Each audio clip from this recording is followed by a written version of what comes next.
بالله من الشيطان الرجيم. بسم الله الرحمن الرحيم.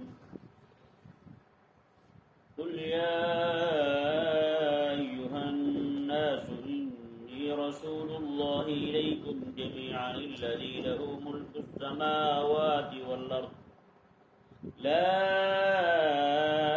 إله إلا هو يحيي ويميت فآمنوا بالله ورسوله النبي الأمي الذي يؤمن بالله وكلماته واتبعوه لعلكم تهتدون.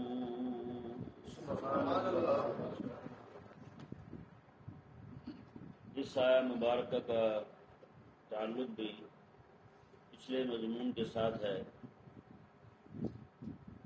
اللہ تبارک و تعالی نے کریمہ کا صلی اللہ تعالی علیہ وآلہ وسلم کو ارشاد فرمایا، قل حبیبہ فرما دیں ایھا الناس، اے لوگو.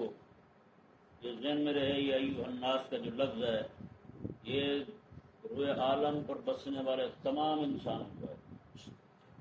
سارے انسانوں میں ایک بھی بندہ یہاں سے خارج نہیں ہے. لفظ الناس کے تحت پوری دنیا کے لوگ، قیامت تک آنے والے لوگ مخاطب ہیں. سارے لوگوں کو مخاطب کیا اللہ تبارک و تعالی نے. کیونکہ یہ پہلے ہم بیان کر رہے ہیں کہ آقا علیہ السلام کے صحابہ فرماتے ہیں قیامت تک جس بندے تک بھی قرآن کا پیغام پہنچے گا، جو بھی بندہ قرآن سنے گا وہ ایسا ہے جیسے وہ رسول اللہ سے سن رہا ہے. خود امام الانبیاء علیہ السلام سے قرآن سنا رہے ہیں. یہ کتاب جو ہے یہ صرف کوئی مخصوص، جیسے کہ یہودی کہتے ہیں نعوذ باللہ، کہتے ہیں ہم مانتے ہیں نبی ہیں محمد صلی اللہ علیہ وسلم، لیکن ان کی نبوت جو ہے وہ صرف عرب کے لوگوں کو تک تھی. عرب کے لوگوں کے لیے ان کی نبوت اور رسالت تھی. ان کی آقا علیہ السلام کی نبوت جو ہے وہ عامہ نہیں تھی. عامہ مطلب پوری دنیا کے لوگوں کو جو ہے نا وہ کلمہ پڑھانے کے لیے آقا علیہ السلام تشریف نہیں لائے، پوری دنیا کے لوگوں کو مسلمان کرنے کے لیے تشریف نہیں لائے، بلکہ آقا علیہ السلام کی نبوت جو ہے وہ صرف محدود تھی. وہ کہتے ہیں کہ نبوت عامہ جو ہے نا وہ حضرت موسیٰ علیہ السلام کی نبوت ہے. اور یہی نظریہ نصرانیوں کا ہے.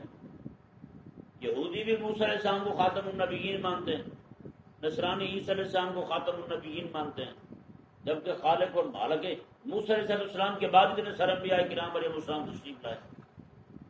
یہودیوں نے اسی لیے موسیٰ علیہ السلام کے بعد آنے والے انبیاء میں سے بہت ساری جماعت کو قتل کیا، بہت سارے انبیاء کرام علیہ السلام کو شہید کیا. تو خلاق کائنات نے امام الانبیاء علیہ السلام کی جو نبوت ہے نا، آقا علیہ السلام کی نبوت، اسے عامہ بنایا ہے. نبوت حضور کی شامل ہے، سب کو شامل ہے قیامت تک.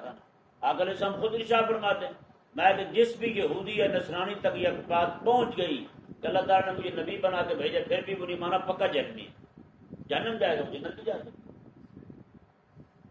جی تو پھر کریمہ کا صلی اللہ علیہ وسلم جب آقا علیہ السلام کی نبوت جو ہے وہ عامہ ہے، حضور کی نبوت شاملہ ہے، پوری دنیا کے لوگوں کو شامل ہے، تو پھر مرزا قادیانی کیسے نکلا ہے بھائی؟ اور بھائی جو ہے نا وہ ضرور کیسے نکل آئے؟ وہ ان کا جو دجال ہے نبی جس کو بنایا ہوا مانا انہوں نے، وہ کیسے نکل آیا؟ تو یہ ذہن میں رہے کہ یہ اللہ تبارک و تعالیٰ نے میرے کریم آقا علیہ السلام کو جو نبوت عطا فرمائی ہے، اس نبوت کے مخاطب قیامت تک آنے والے ایک ایک بندہ اس کا مخاطب ہے. یار کوئی بھی بندہ اسے خالی خارج نہیں ہے. کوئی بندہ کہے میں جیسے ہندو ہیں وہ تو سرے سے مسئلہ نبوت کو نہیں مانتے، عقیدہ نبوت سے انکاری ہے، عقیدہ رسالت سے انکاری ہے. باقی جس بدھو لوگ ہو گئے، باقی جتنے بھی اس طرح کے یعنی کہ شخصی مذاہب ہیں، سماوی مذاہب والے نہیں، شخصی مذاہب والے، وہ تو مسئلہ نبوت کے انکاری ہے، عقیدہ نبوت کو نہیں مانتے، عقیدہ رسالت کو نہیں مانتے. جو سماوی مذہب ہے جیسے یہودی ہو گیا، نصرانی ہو گیا، یہ والے لوگ جو ہیں یہ عقیدہ نبوت کو مانتے ہیں، لیکن فرق کرتے ہیں کہاں آ کر میرے آقا علیہ السلام کا انکار کر دیتے ہیں. یہودیوں کو عیسیٰ علیہ السلام سے انکار ہے.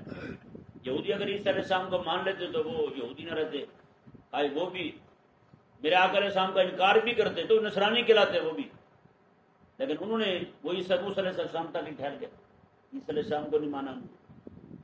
تو اس طرح کر کے اللہ تبارک و تعالیٰ نے اس آیت کریمہ کے اندر ارشاد فرمایا، حبیب آپ فرما دیں اے لوگو، یہاں پہ یہ نہیں فرمایا کہ اے اہل عرب کے لوگوں، یہ نہیں فرمایا کہ مشرق کے لوگوں، نہیں فرمایا کہ مغرب کے لوگوں، شمال اور جنوب کے لوگوں، نہ ایھا الناس، پوری کائنات کے لوگ۔ ہاں جی، آپ انبیاء کرام علیہ السلام کے خطابات اٹھا کے دیکھ لیں پیچھے، یہ ابھی پڑھ کے آئے آپ، ہر ایک نبی نے یہی کہا میری قوم، کیا فرمایا؟ میری قوم۔ ہمیں اپنی قوم کے لوگوں کو مخاطب کیا۔ پہلے جو انبیاء کرام علیہ السلام تشریف لاتے تھے وہ اپنے ایک علاقے کے لیے ان کی نبوت مخصوص ہوتی تھی، تو اسی علاقے کے لوگوں کو وہ کلمہ پڑھاتے تھے، انہی لوگوں پر تبلیغ کیا کرتے تھے۔ لیکن میرے آقا صلی اللہ علیہ وسلم کی نبوت جو ہے وہ چونکہ عامہ ہے، اس لیے میرے آقا صلی اللہ علیہ وسلم جو ہیں آپ نے ہرقل کو، کیسر کو، کسریٰ کو، سارے بادشاہوں کو خطوط روانہ فرمایا۔ ہاں جی، سب کو خطوط روانہ فرمایا میرے آقا علیہ السلام نے، اور آقا علیہ السلام نے فرمایا کہ میں تب تک ان کے ساتھ لڑتا رہوں گا جب تک یہ لا الہ الا اللہ نہ پڑھ لیں۔ اللہ اکبر۔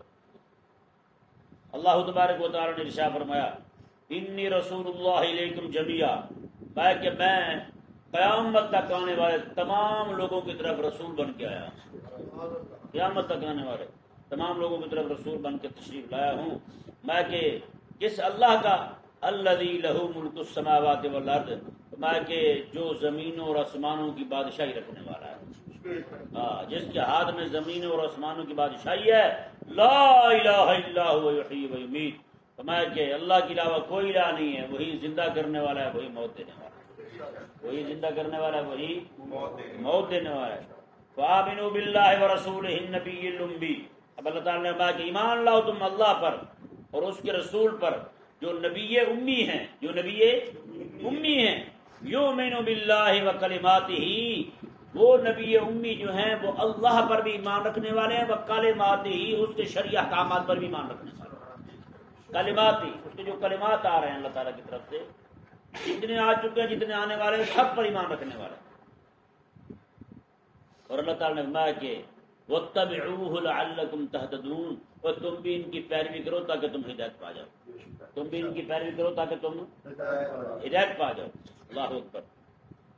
اللہ تبارک و تعالی نے ارشاد فرمایا وَمِن قَوْمِ مُوسَىٰ أُمَّةٌ يَهْدُونَ بِالْحَقِّ وَبِهِ يَعْدِلُونَ، میں کہ موسیٰ علیہ السلام کی قوم میں بھی ایک گروہ ایسا تھا، یہدون بالحق، جو حق کی ہدایت کیا کرتے تھے، حق کی بات کیا کرتے تھے، وَبِهِ يَعْدِلُونَ، اور حق کے ساتھ ہی فیصلہ کیا کرتے تھے، ایسے لوگ موجود تھے۔ اور مفسرین فرماتے ہیں موسیٰ علیہ السلام کے یہ ماننے والے تھے، یہ انہوں نے جب دوسری موسیٰ علیہ السلام کی ماننے والی قوم نے، جماعت نے ظلم شروع کیا، تعدی شروع کی، بدماشی شروع کی، تو یہ جو ہے نا یہ ان سے کٹ کر کے ایسے علاقے میں چلے گئے جہاں پر کسی کا آنا جانا نہیں تھا، کسی کا آنا جانا نہیں تھا۔ معراج کی رات کریمہ کا صلی اللہ علیہ وسلم وہاں تشریف لے گئے، ان کی تعداد بہت بڑی تھی، وہاں آقا علیہ السلام تشریف لے گئے، سب نے کلمہ پڑھا آقا علیہ السلام کا، حضور کی تبلیغ سے، بات سے متاثر ہوئے، اور سارے کے سارے میرے آقا علیہ السلام کی امت میں شامل ہو گئے۔ یہ مفسرین کرام علیہ الرحمہ فرماتے ہیں کہ بہت بڑی جماعت ہے جو آقا علیہ السلام کی غلامی میں داخل ہوئی، جن کے بارے میں اللہ تعالیٰ نے اس آیت مبارکہ میں فرمایا ہے، آیت نمبر 159 سورہ اعراف میں، کہ موسیٰ علیہ السلام کی قوم میں ایک گروہ ایسا ہے جو ہدایت کی پیروی، ہدایت کی تبلیغ کرتے ہیں، جی وَبِهِ يَعْدِلُونَ، اور اسی کے ساتھ ہی وہ کیا کرتے ہیں، فیصلہ کرتے ہیں، یعنی خود بھی حق کی پیروی کرتے ہیں اور لوگوں کو بھی حق کی طرف لگاتے ہیں، اور خود جو ہے نا وہ فیصلہ جب کرنے لگتے ہیں تو وہ بھی حق کے ساتھ ہی کرتے ہیں، کیونکہ وہ انصاف ان کی طبیعت میں شامل تھا۔ میرے آقا علیہ السلام نے جیسے دین حق بیان کیا فوراً انہوں نے کلمہ پڑھا اور مسلمان، یعنی جس بندے کی طبیعت میں ہٹ دھرمی ہو، ضد ہو، اناد ہو، جی وہ حق کی طرف نہیں آتا، پھر حق کی طرف نہیں آتا، حق کی طرف اس کا دل مائل ہی نہیں ہوتا، جی جس بندے کا دل تکبر سے بھرا ہوا ہو، غرور سے بھرا ہوا ہو، اناد سے بھرا ہوا ہو، وہ بندہ جو ہے وہ حق کی طرف نہیں آ سکتا۔ اللہ تبارک و تعالی ہم سب کو سمجھنے کی توفیق عطا فرمائے۔